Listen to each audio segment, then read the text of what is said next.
Hi guys, in this video, I'm going to teach you how to create income statement in Xero. Start by opening your Xero dashboard.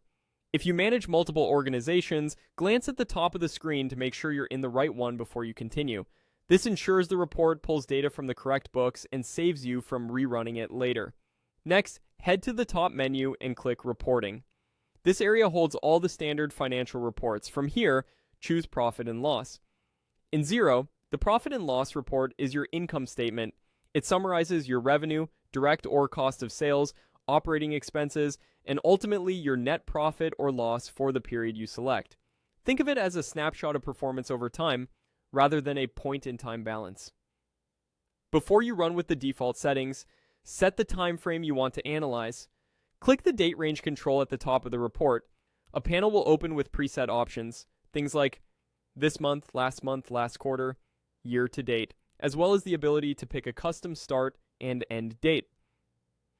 Select the sample range that best matches your purpose. For a monthly close, last month is usually ideal. For a broader management view, year to date works well. If you're comparing against a specific project, timeline, or season, a custom date span can give clear insight.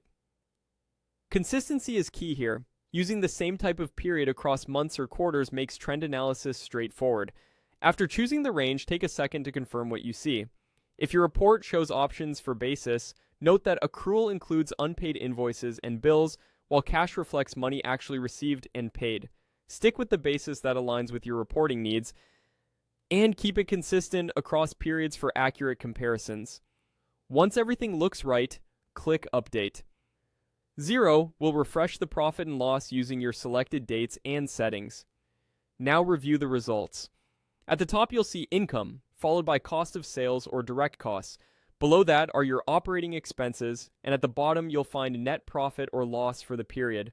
Scan for anything unexpected, unusual spikes, negative amounts where you don't expect them, or totals that feel out of line. These can signal a transaction dated incorrectly or coded to the wrong account. If something looks off, revisit your date range or check the underlying transactions directly from the report lines. And that's it. You've created an income statement in Xero. If you need a different view, reopen the date range, pick another sample range, and click Update to rerun the report. With these steps, you'll quickly generate a clear, reliable profit and loss that supports confident decision making.